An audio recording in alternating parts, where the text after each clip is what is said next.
ऐसा जाहिल है, इसको यही नहीं पता कि ईरान के अंदर रशिया के अड्डे थे जिन्होंने मिलकर शाम के ऊपर बमबारी की थी। ऐसा जाहिल है बंदा। क्या फिर बंदा इसको कहता है ये जाहिल कदीम है। किस वजह से? सुने अगली बात भी सुने, हैरान रह जाएंगे। अभी तक इसको गधे जंगली का और घरेलू गधे का की कंफ्यूजन से बाहर नहीं निकला। ये पता क्या समझता है? मैं आपको सच मैं समझा, हमारे लिए तो ये बात जमेगी नहीं थी, अब समझ आई है। ये समझता है जो गधा जंगल में वो जंगली होता है और जो गधा घर में वो घरेलू होता है। जैसे भैंसा जंगली होता है और पालतू भैंसा भी होता है, जैसे जंगली घोड़ा होता है और पालतू घोड़ा भी होता है। अल्लाह के बंदे जाहिल करीम साहब।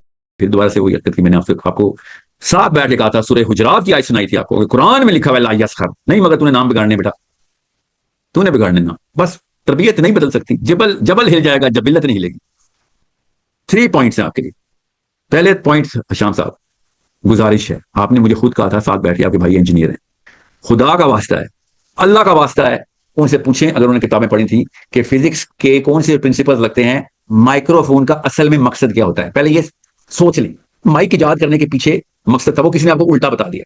माइक का मतलब होता है कि जब माइक सामने मुंह के करीब आ जाए तो आप माइक काम करेगा आवाज लोगों तक पहुंचाने का। आपको किसी ने उल्टा बताया कि वो आवाज को सक कर लेता है। आप माइक के पास आके नहीं चीख सकते, माइक से दूर रह के चीखते ताकि लोगों तक आवाज, आप माइक जितना करीब आता है उतना ऊंचा चीखना शुरू कर देते हैं। ये कौन से इंजीनियर है, कौन सी इंजीनियरिंग की है आपके भाई ने? उससे कहें किताब उल्टी पे खड़ी हुई थी, किताब सीधी करें पहले तो। फिजिक्स बेसिक फिजिक्स है। इतनी तकलीफ होती है आपकी आवाज सुन के कि मैंने पॉइंट 1 पे वॉल्यूम रखी होती और कानों में उंगली डाली होती कि ये कैसे बात कर रहा है बंदा।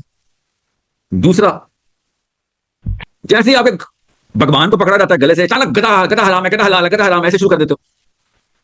क्या शौक है आपको? अचानक जब भी कोई पकड़ेगा आपको, आपने अचानक गधा गधा शुरू कर देना है। इससे अच्छी बात है, एक एहसान तो है आपका शामिल भाई साहब, एक एहसान है आपका। आपने कौन पे, इवन तो गधा हलाल है हराम, और डोनाल्ड ट्रंप के साथ नाश्ता हराम ही था। आपने चर्च में जाके उनकी पूजा पाठ के साथ उनकी तबरुकात खाए हैं, वो हराम ही है। गधा चाहे हराम हो या हलाल हो, वो हराम है। मगर एक एहसान है आपका, आपने कौन को समझा दिया कि जंगली गधे और पालतू गधे में फर्क क्या होता है। वो वीडियो इतनी जबरदस्त है, मेरी गुजारिश है आप सब लोग उस वीडियो को गौर से सेव कर लें। और उस वीडियो के अंदर एक जादू किया है ना, वो जादू इतना जबरदस्त है कि बहुत कम वीडियो में वो जादू आपको मिलेगा, मगर उस जादू के थ्रू जंगली गधे और पालतू गधे में फर्क समझ आ जाएगा। बस वो जादू क्या है, वो वीडियो अपने सामने लगाएं। वीडियो को म्यूट करेंगे तो आपको पालतू गधा, और अगर वीडियो को अनम्यूट कर देंगे तो आपको जंगली गधा नजर आएगा। इतनी जबरदस्त टेक्नोलॉजी थी आपके पास, इतनी टेक्निक से इन्होंने जंगली गधे और पालतू गधे में फर्क बताया।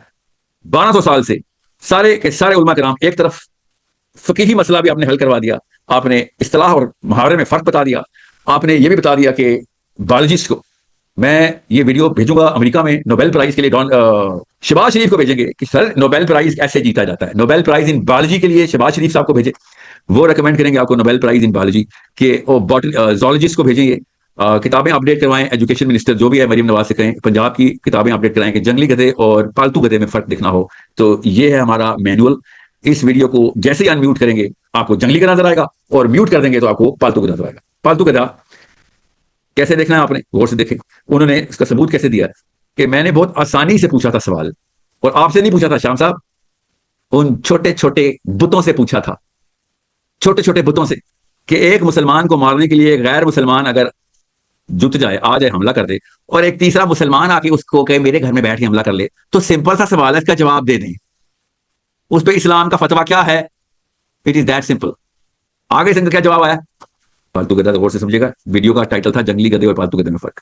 तो क्या उन्होंने जवाब दिया? अच्छा, तो जब ईरान ने रूस को बेसें दी थी, भाई मैंने तो ये पूछा ही नहीं कि ईरान ने क्या किया था, मैंने तो ये पूछा नहीं कि सऊदी अरब ने क्या किया। मैंने तो आपसे पूछा है कि जब एक मुसलमान को मारने के लिए एक गैर मुसलमान की मदद एक तीसरा मुसलमान करे, तो वो तीसरा मुसलमान के इस्लाम में रहेगा कि नहीं? क्या फतवा है? आप आलम में दीन है ना, आलम है ना आप, आलम, तो आलम का फतवा चाहिए था हमें कि इसका फतवा दे। आप कहते हैं कि ईरान ने भी दी, उसका क्या ताल्लुक है? चले आप ईरान के ऊपर भी फतवा दे दें। ईरान ने शाम को मारने के लिए अगर बेसिस दी थी रूस को, तो आप उसमें भी फतवा देते। मैंने कब आपसे किसी एक मुल्क का नाम पूछा है? मैंने तो आपसे सिंपल सा सवाल पूछा है, कैसे नंगा होकर सामने आ गया आपका बुत? क्या बात है? Such a simple question you couldn't answer. पता क्यों नहीं जवाब दे सकते आप?